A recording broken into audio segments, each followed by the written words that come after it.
Assalamualaikum warahmatullahi wabarakatuh. Salam sejahtera untuk kalian semua. Tetap semangat. Semoga kita selalu dalam lindungan Allah Subhanahu wa taala. Ya, baik, Ibu memperkenalkan diri. Nama Ibu Mutmainah dari SMK Kaule Indonesia. Baik, Ibu akan membahas mengenai melakukan komunikasi yang terdiri dari mencatat dikte dan melakukan komunikasi melalui telepon. Sebelum kita lanjutkan pada pembahasan kita, sebelumnya kita membaca basmalah. Bismillahirrohmanirrohim.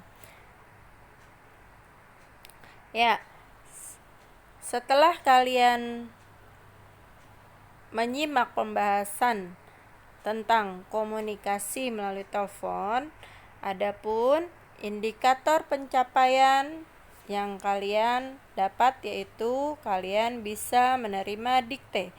Lalu kalian juga bisa menguraikan catatan dikte serta mengedit atau merevisinya. Kalian bisa menjawab dan melakukan panggilan telepon. Kalian bisa menangani pesan dan menyiapkan komunikasi dengan benar. Yuk, simak penjelasan dari Ibu.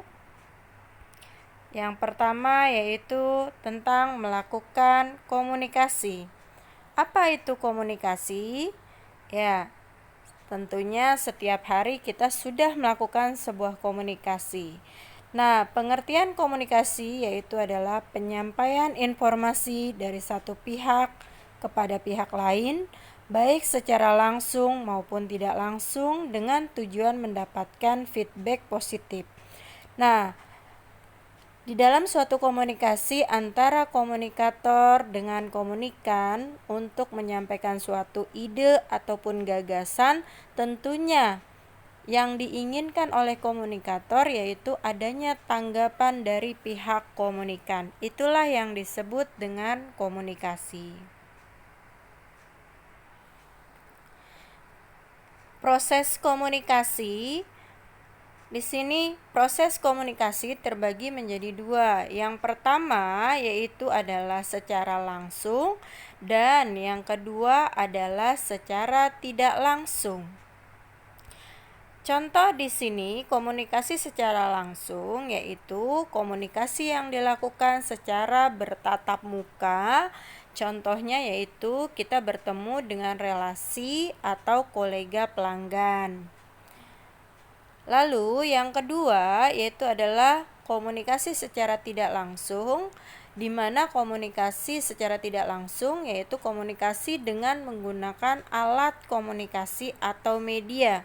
Nah, ini contohnya adalah seperti telepon, surat, ataupun email.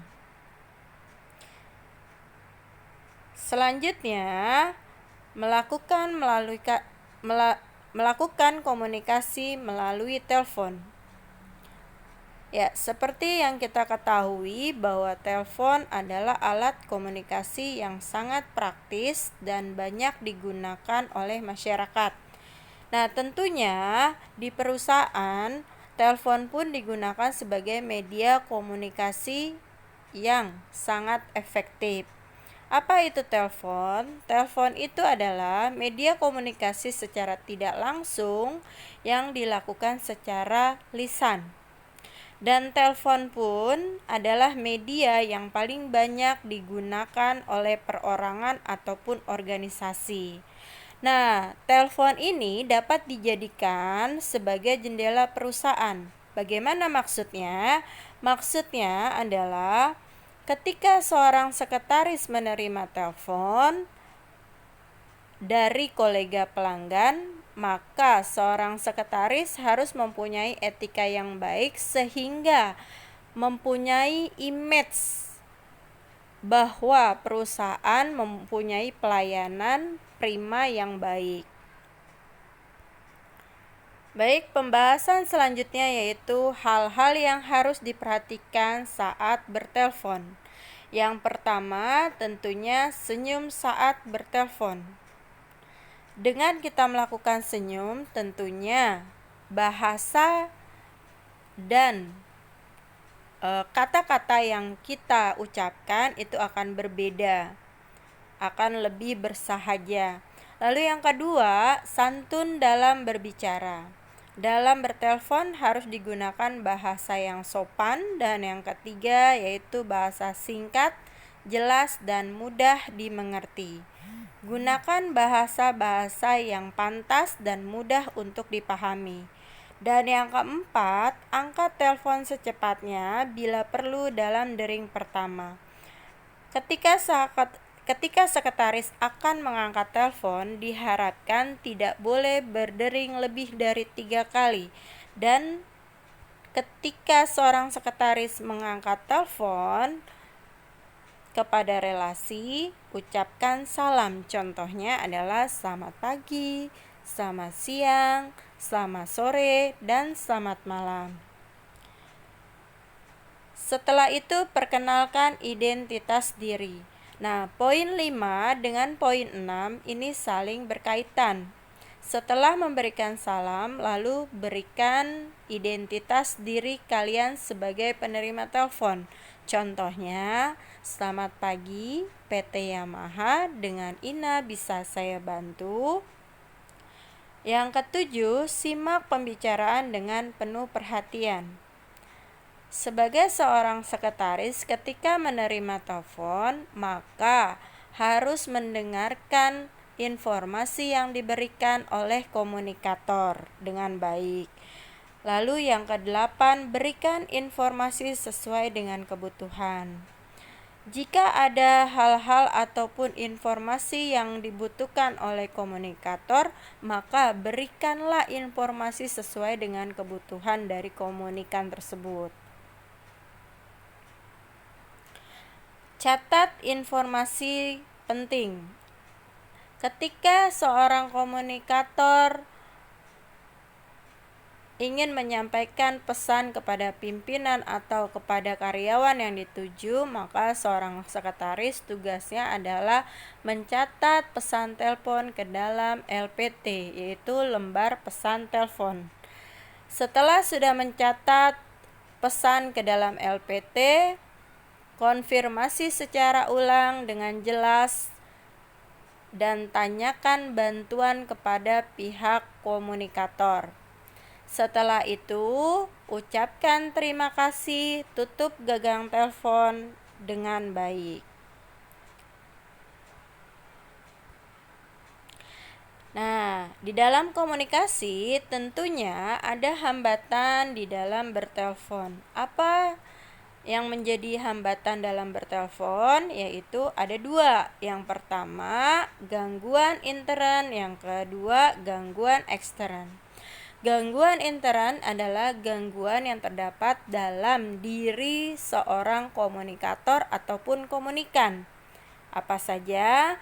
Yang pertama, melamun. Yang kedua, cara bicara yang kurang menarik dan kurang jelas. Yang ketiga, cenderung mendengarkan secara selektif. Keempat, malas untuk mendengarkan. Kelima, cenderung sering menyela. Dan yang kedua, gangguan ekstern, yaitu gangguan yang terjadi dari luar komunikan ataupun komunikator. Contohnya dari lingkungan, seperti suasana bising atau suasana berisik. Lalu yang kedua, jaringan kurang bagus. Nah, tadi sudah Ibu jelaskan mengenai jika ada pesan telepon penting, maka seorang sekretaris harus menulis pada lembar pesan telepon. Nah, di sini ada contoh lembar pesan telepon. Bisa kalian lihat. Yang pertama, itu ada kotak untuk departemen, tanggal, dan waktu. Untuk dan departemen ini diisi atas nama orang yang dituju oleh komunikator. Di kolom dari perusahaan dan tanggal, di sini bisa kalian isi, yaitu siapa nama dari si komunikator. Tanggal dan waktu tentunya kalian isi pada saat kapan komunikator tersebut menelpon sekretaris. Dan pesan itu ditulis pada isi pesan. Dan di kolom selanjutnya kalian bisa menceklis keterangan sesuai yang diinginkan oleh pihak komunikator. Nah, terakhir kalian menandatangani yaitu nama penerima telepon. Nah, setelah kalian sudah mengisi LPT, ketika seorang sekretaris diminta untuk menyambungkan atau melakukan komunikasi bertelepon kepada pelanggan oleh pimpinan, maka seorang sekretaris harus menyiapkan blok note. Apa itu blok note? Blok note adalah catatan penting dilakukan sebelum melakukan telepon. Nah, di dalam kolom blok note itu terdapat nomor telepon, nama, dan pesan. Nomor telepon diisi yaitu nomor telepon yang akan dituju. Nama diisi dengan nama komunikan atau nama karyawan atau nama kolega yang dituju. Pesan kalian isi sesuai dengan pesan yang ingin disampaikan. Dan di sebelah kanan itu ada kolom tanggal, kalian isi tanggal pada saat kalian melakukan panggilan telepon. Manfaat dari blok note yang pertama adalah bahan pengingat pada saat kalian melakukan panggilan telepon, sehingga pesan dapat disampaikan sesuai dengan yang diinginkan oleh pimpinan. Lalu, kalian dengan adanya blok note dapat mengurangi risiko untuk salah sambung. Itulah manfaat dari blok note. Baik, demikian dari pembahasan Ibu. Semoga ilmu yang Ibu berikan bermanfaat untuk kalian. Kita tutup pembahasan ini dengan mengucapkan hamdalah, alhamdulillah. Ibu tutup. Wassalamualaikum warahmatullahi wabarakatuh.